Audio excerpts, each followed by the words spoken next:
During the long 18th century, the West Indies, the Caribbean islands, were not the tourist hotspots that they are today. They were, as Lord Nelson himself supposedly described, an infernal hellhole.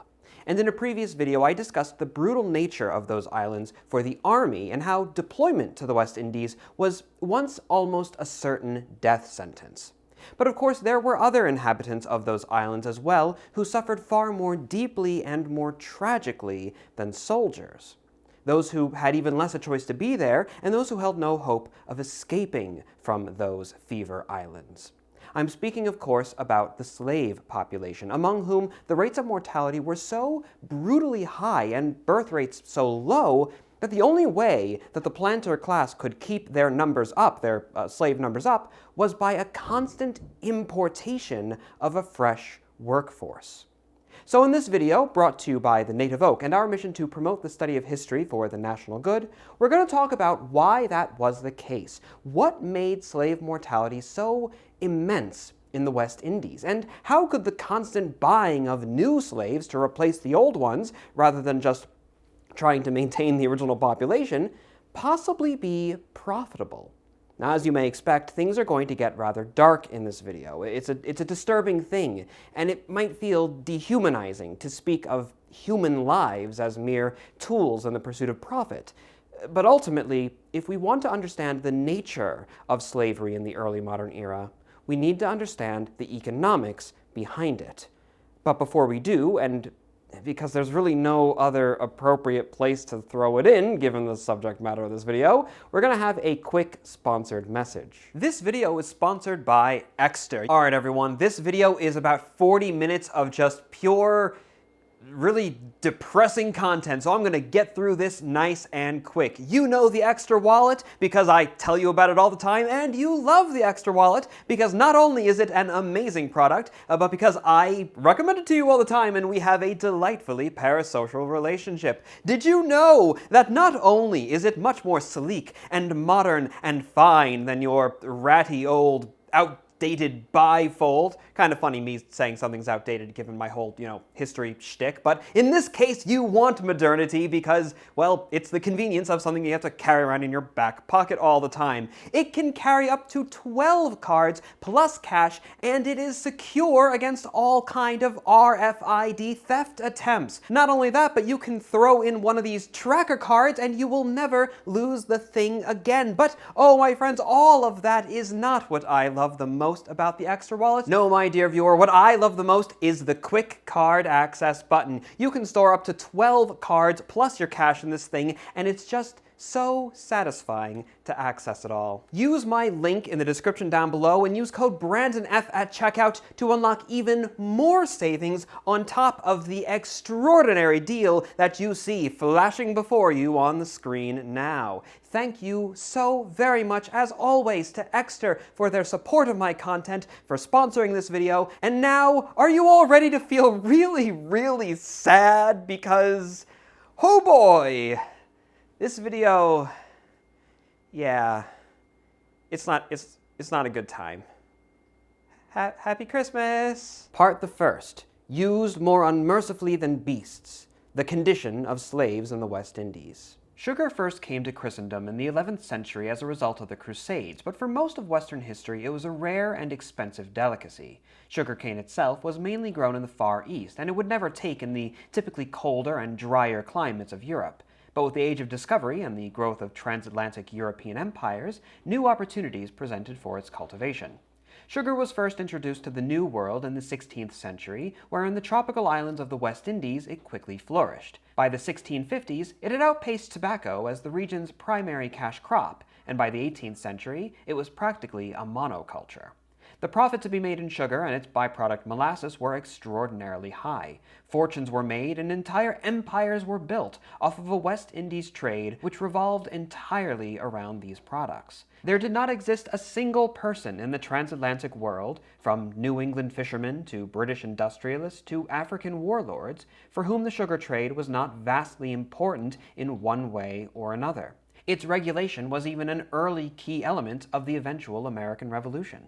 To that end, practically every inch of space on these myriad islands capable of sugarcane cultivation was dedicated to it. So much so that despite some of the islands having very fertile soil, they typically needed to import most of their food from North America because they simply didn't dedicate the space to growing their own. Certain products like timber, livestock, fish, and meat would come from as far as New England just to maintain the islands. Despite regulations mandating certain minimal quantities of land to be used for producing food, any time there was a poor harvest or a disruption to trade, famine would quickly follow. In 1777, up to 400 slaves would perish on St. Kitts and Nevis alone, resulting from the interruption of regular food shipments owing to the American War of Independence. Living in the West Indies was harsh even in the best of times, with disease, food insecurity, and a horrible climate wreaking havoc on any laboring populations.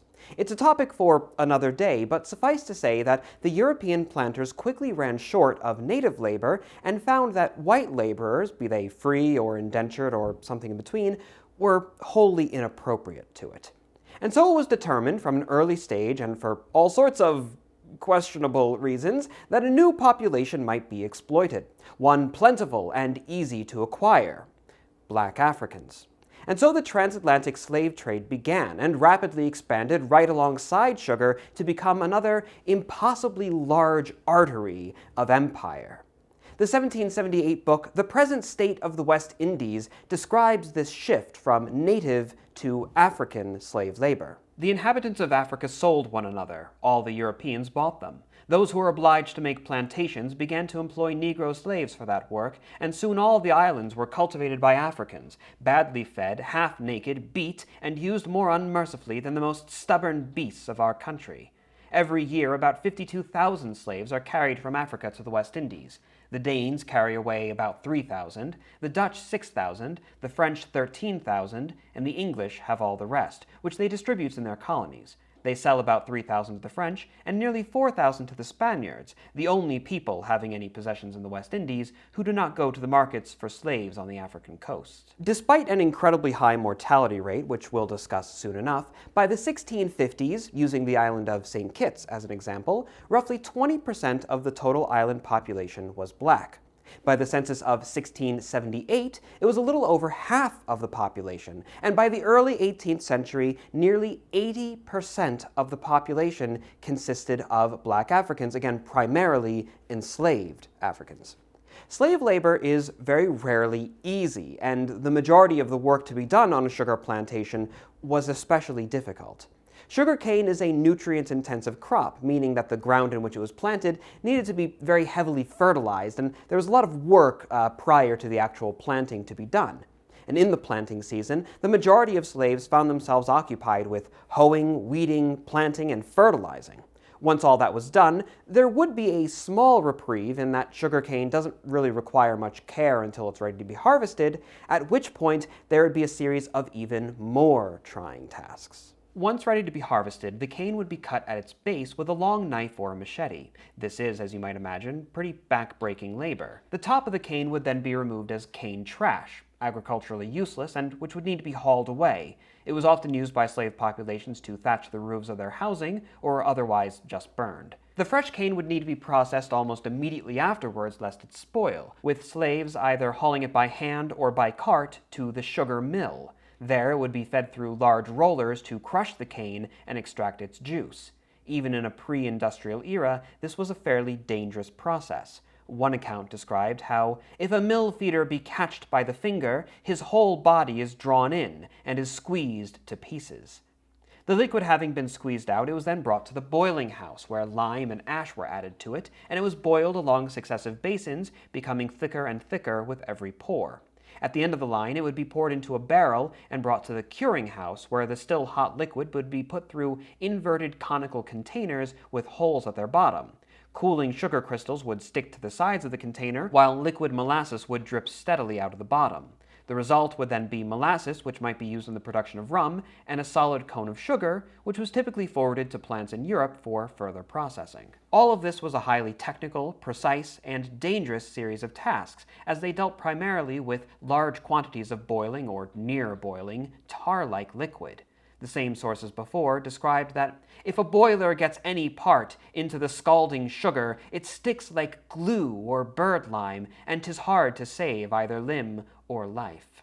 While long hours cutting cane in the field could be quite dangerous for the slaves who were exposed to all the horrible, sickly West Indies elements for all hours of the day and often into the night, working the boiler house was also a particularly grueling task, as another contemporary to the plantations, Thomas Tryon, would describe. The climate is so hot, and the labor so constant, that the black servants night and day are standing in great boiling houses, where there are 6 or 7 large coppers or furnaces kept perpetually boiling, and from which, with heavy ladles and skummers, they skim off the excrementaceous part of the canes, till it comes to its perfection and cleanness, while others, as stokers, broil as it were alive in managing the fires. The one part is constantly at the mill to supply it with canes night and day during the whole season of making sugar, which is about 6 months of the year. Despite these struggles, however, the job of a boiler could be a desirable one, purely for the reason that it gave the slaves access to a near unlimited amount of molasses and sugar that they might siphon away without being noticed. In his Practical Rules for the Management and Medical Treatment of Negro Slaves in the Sugar Colonies, one of the most disturbing books that I've read in a while, the author describes how the business of a boiler during the crop I consider as the most unhealthy of any to which a Negro can be applied, and yet so fond are they of heat and of the privileges of the boiling house, which comprise an unlimited use of hot liquor and sugar, that it is pretty generally coveted. To prevent such abuses, the author recommended that slaves be rotated out of the task on a regular basis. It's a horrifying book, and you'll see why exactly I use that word when I quote a bit more from it later on, but it's also a very interesting book, and it's an important one. If you'd like to look through it yourself, you'll find it, and all of the primary sources I used to make this video, provided as free PDFs at my website, nativeoak.org. And likewise, all the secondary sources that I've used, I'll be sure to link in the description if you'd like to learn more about this topic. Of course, there were other jobs for the slaves as well, everything from acting as household servants to tending animals, the construction and maintenance of the plantation, and again, everything in between. So that even outside of that, intensive planting and harvesting season, there was still always something to be done, and again, in a pretty brutal climate where very little work could ever be considered, if at all, easy. Now, to attend to their own subsistence, the slaves were typically given Sundays off, when they would cultivate little garden plots around their housing to grow mainly sweet potatoes, plantains, and yams. Now, on occasion, they might also be given lesser quality plots of ground to cultivate on a larger scale, and as well they could supplement all that with foraged fruit from surrounding trees. They were also given the liberty to bring their produce to market, where they might trade for higher quality goods, or more commonly, in fact, livestock like chickens or pigs. Most slaves would otherwise be provided as well with a regular ration of either salt herring or mackerel and maize, mostly being imported from North America, as well occasionally some other local products like turtle, for example. But with all that being said, do not think for a second, as we list off all these myriad foodstuffs and the liberty of the market and whatnot, slaves were not being well fed, well maintained. For especially when compared to the amount of calories that they're going to be burning, like during the harvesting season, for example, they're going to be receiving very, very little. Malnutrition was a major and continual problem, so much so that certain other forms of forage were disturbingly common. In one account, Reverend William Smith describes how, "I have known some of them to be fond of eating grasshoppers or locusts. Others will wrap up cane rats in banana leaves and roast them in the wood embers." The so-called slave villages where they were housed would, for obvious reasons, typically be placed within eyesight of the main plantation home.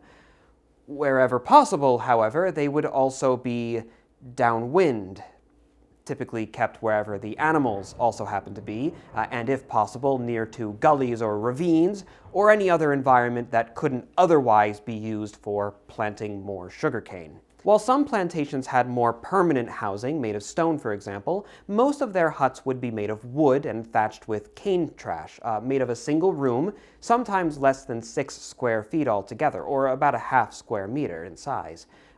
After one French raid on St. Kitts in 1706, an inventory of one plantation's damage placed the value of each slave hut as low as £2 each. To conclude our first part, the condition of slavery in the West Indies was particularly brutal.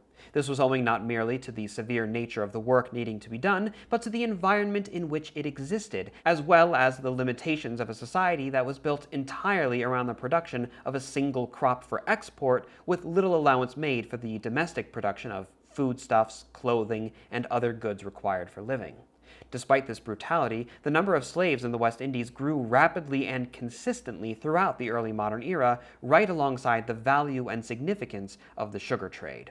But so far, our conversation has been largely theoretical, and the rapid growth of the slave population seems to stand contradictory to my claims that slavery in the West Indies was especially fatal.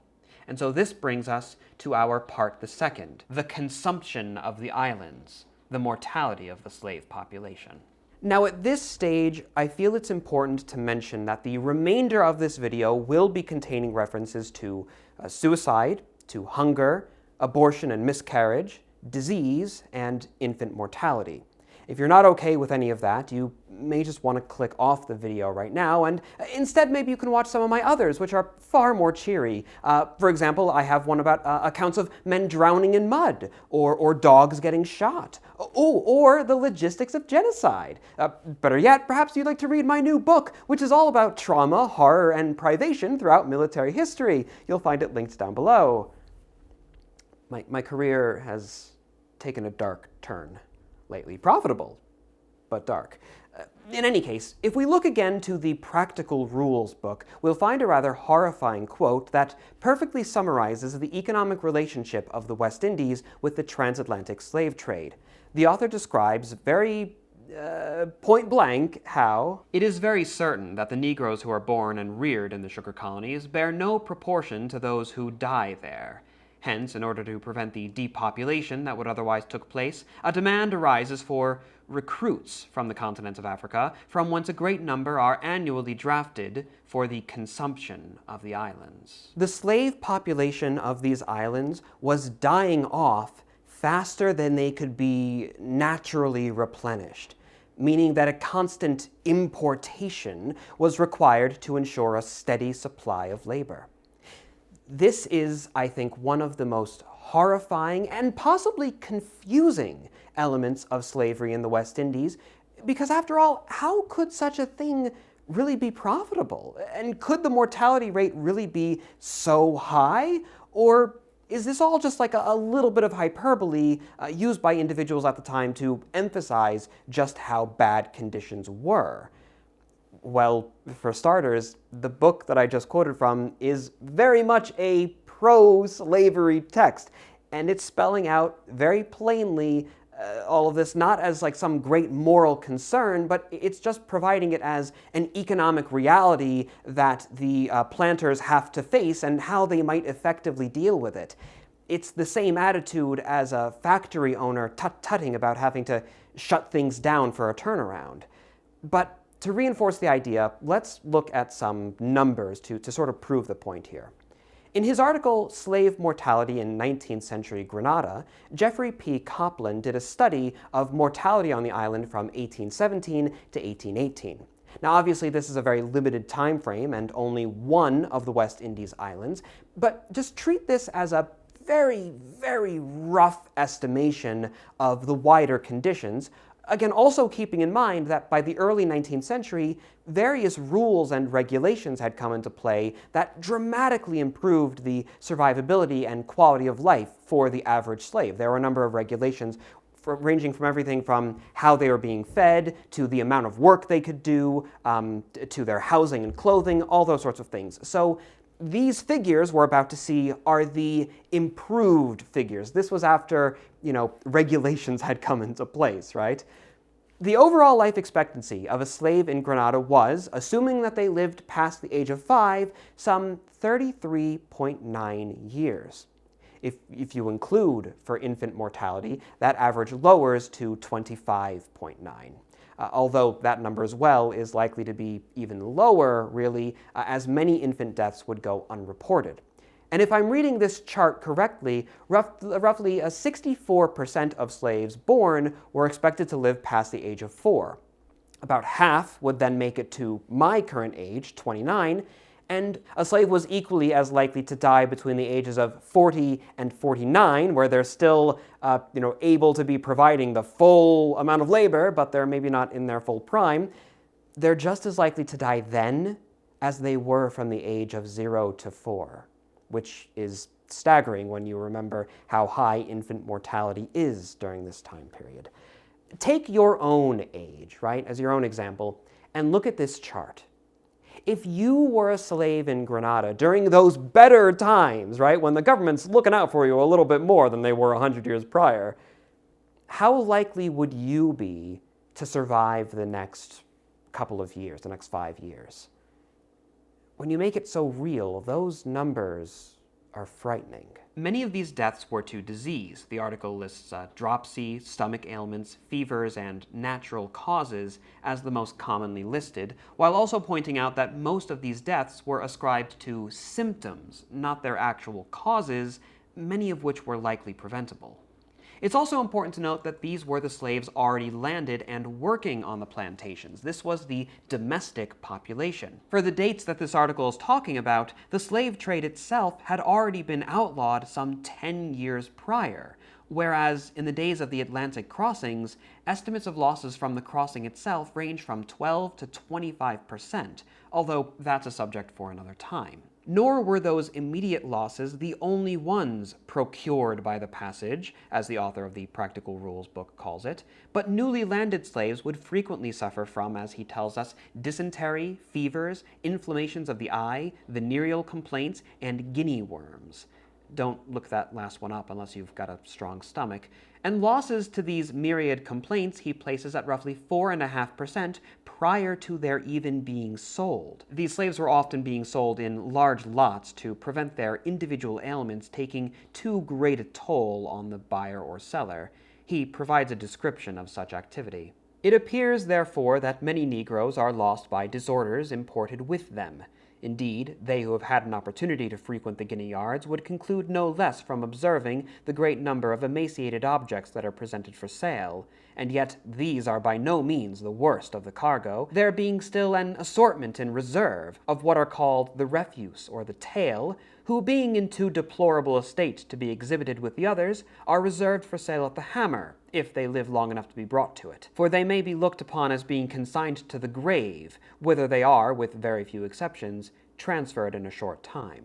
Of course, if most of these deaths were owing to disease arising from issues of malnutrition, of poor quality housing, and the quality and intensity of the slave's labor, these were still not the only causes that need to be considered. Being chained and forced from one's home country, sold as a commodity and often separated from loved ones, being subject to severe punishment, witnessing such extraordinary amounts of death, and even just the principle itself of being considered property with no hope of release would all exacerbate health concerns and contribute to certain other forms of loss as well. Again, from the same book, the greater part of the cargoes carried from the coast of Africa to the British Islands are turbulent, stubborn, and much addicted to suicide. You may remember from my video about the military in the West Indies that once someone arrived on the island and they survived that initial arrival, their rate of survivability would greatly increase as they were seasoned to the islands, and they grew some resistance to their many hardships, disease, climate, and the like. Well, same thing here, and in the Practical Rules book, the author provides a rather modest figure of less than a fourth of all imported slaves dying only within 3 or 4 years of their arrival. In fact, he has an entire chapter dedicated to this topic titled On the Seasoning of Negroes, which provides all sorts of advice on how to improve the survival rates of any recent acquisitions. Like I said, the Granada figures were overall quite tame when compared to earlier ones. An admission as well of those earlier figures, when things were worse, it's made in a little bit of a roundabout way, but you can find it, ironically, in another rather pro-slavery book called Observations on the Treatment of the Negroes in the Island of Jamaica, where it is written, "Formerly, it is said, the inhuman matter considered these devoted wretches in no other point of view than as so many cattle that would in a certain number of years continue to perform their dreadful tasks and then expire. This term, I have been told, was seldom expected to exceed 7 or 8 years, in which time, from laboring hard not only during the day but part of the night, exhausted nature sunk under the load of accumulated oppression.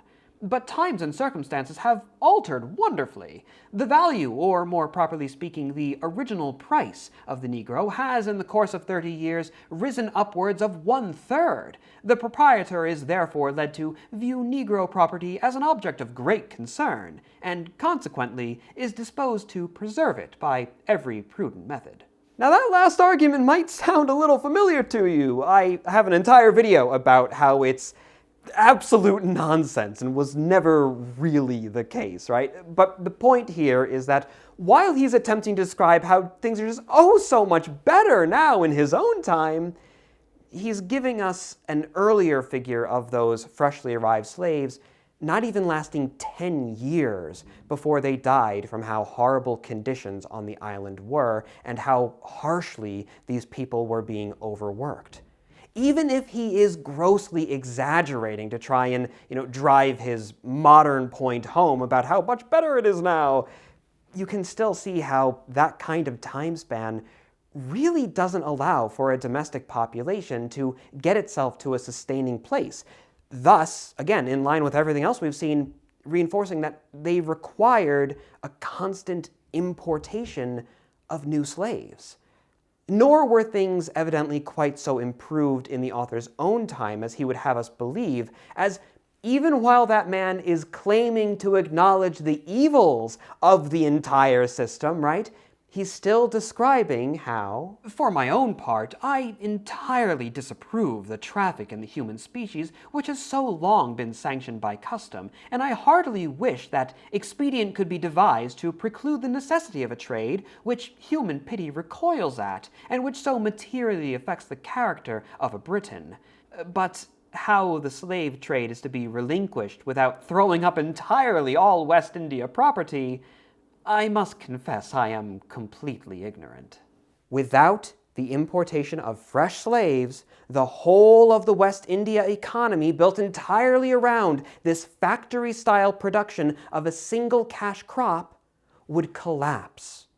Across the whole of the early modern era, whatever the writer, whether they're an abolitionist, whether they're pro-slavery, or whether they're something in between, as so many were, that's a very common sentiment, that the slave trade, without the slave trade, there are no slaves, and thus no sugar. Despite the fact that there were so many tens of thousands already living in the islands, they were simply dying off too quickly, and healthy births were too few and far between to create a sustainable population.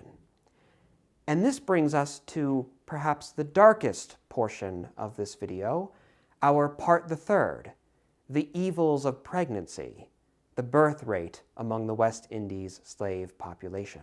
Once again, the practical rules for the management and medical treatment of Negro slaves is a horrifying and highly informative text on the state of West Indies slavery during the early modern era, as the author attempts to provide a sort of guide of best practice, if you will, for planters to maximize the return on their investments. In it, he details 4 chief causes behind the low birth rates and thus unsustainability of the slave population. These being, and I quote, "the lesser number of imported females, their sterility, their frequent abortions, and the great number of infants who die soon after birth." As he moves through each category, he provides what he views are good methods by which their impact might be lessened, although these techniques are varyingly effective, as you might imagine. To start, he describes how the high rates of sterility among the slave women are owing to the frequent, quote, "obstruction of their periodical discharges," end quote, which he owes to their daily routines, as he attempts to provide some advice on how to, again, lessen the impact of this overall. And this speaks to just how severely overworked and poorly nourished these women were, so that they weren't even menstruating. And of course, the rare pregnancy, when it did occur, was no guarantee of a child, as the author continues. You are not only deprived of the fruit of your Negroes by their inability to conceive, but also by their abortions after having conceived, frequently accidental and sometimes spontaneous, being solicited by art. That many women in this environment would miscarry is hardly shocking, and the author prescribes that women discovered as being pregnant should be given certain lighter duties to help preserve their child, and he describes all sorts of different jobs for different stages of pregnancy that they can more safely do. Of course, they shouldn't go without work entirely. No, I mean, that would be ridiculous. Again, if you want to read through the horrible details yourself, then the whole book is provided as a free PDF at nativeoak.org. And on the question of purposeful abortion, though, he has less to provide. In fact, he basically says that he can't really blame the women for pursuing such a termination to their pregnancy, given how horrible their situations are. Again, remember that what you're about to hear from is not an abolitionist piece of writing. This is literally a practical guide on how to maintain your slaves for the most profit. On women seeking abortions, he writes, "Abortions, excited by the art of the Negro herself, arise from her considering pregnancy as an evil and children as encumbrances. That pregnancy occasions great inconveniences, there is no doubt, even to persons whose happier circumstances enable them to palliate its rigors by every means which affluence can supply. But to a laboring slave, the evil admits no indulgences of the kind.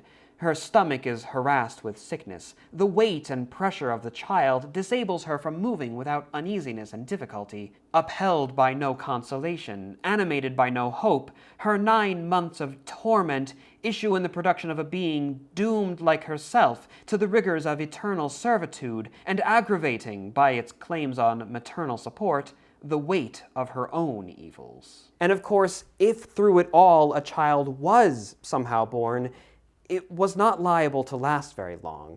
Not only was the early modern era already difficult for infant mortality, but even by the standards of the time, people were describing how the rates of infant mortality were staggeringly high among the slave population.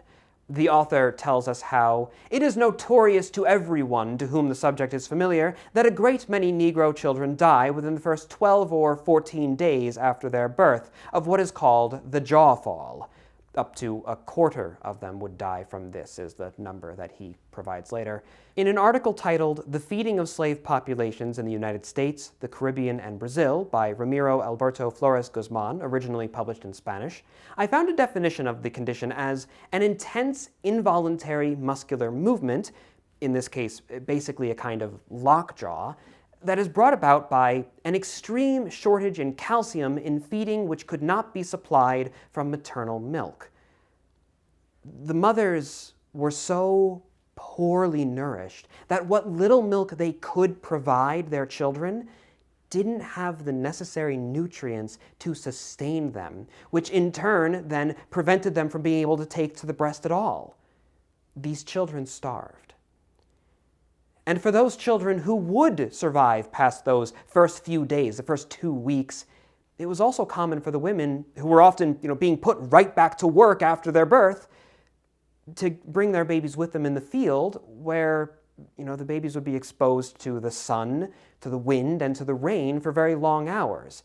At the time, some planters felt that this exposure helped to season the infants, although the author we've been dealing with disagrees with that assessment, and instead he encourages the owners to establish nurseries headed by one of the older, more feeble women to keep the children in. Now, removing the children from the field would also, in his eyes, have certain other benefits. Under a pretense of giving suck to their children, they step aside from their labor every now and then and stay so long as to lose near the half of every day. You will therefore do well to abolish this practice as soon as possible, as I did long ago, much to my benefit and the advantage of my gang. For I find my children the healthier for it, and that much more work is done by the mothers, who, for that reason, resisted the reform as much as they could, though a little use reconciled them to it. You mustn't have too much delay from the work, after all, to feed the children. although he does specify at numerous points that the women would need some additional time, really a minimal amount, I would argue, mainly in the mornings and at lunch to tend to their babies, and it was important to give them that time, at least so, again, the children would survive into early childhood when they could begin feeding themselves, and then the women could be back to work that much longer. With all of these myriad measures that he's laying out, with different kinds of work and different hours and how to maintain the nursery and all the rest, we have just one more particularly uncomfortable quote before we leave this book behind, which says that if only you follow his advice, well then, if your estate be once well stocked with Negroes and proper care be taken that the women are encouraged during their pregnancy and their offspring are not neglected and overlooked, you may reasonably hope not to stand in need of any further purchases. So we see through it all a strong care that the plantation owner need not rely on purchasing new slaves, but instead rely on his own stock to maintain itself. Of course, that's not what actually happened on the vast majority of plantations, as these recommendations all came very late in the history of slavery in the West Indies. Again, the book was published 1803.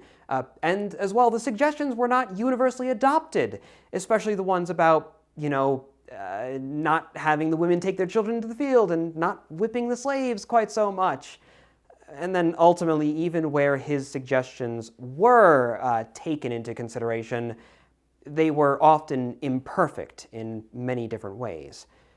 Up until the trade was abolished, the continual flow of slaves to those little West Indies islands was a key element to their economic output. It was that on which the economic output relied almost entirely. And while it's overall a much more complicated topic, it's absolutely worth examining at a future point, it's certainly worthwhile as well to point out that slavery in the British Empire as a whole was only abolished after the slave trade had already been done away with for about one generation. But before we conclude this unhappy video, we must of course give some consideration to a few more economic statistics.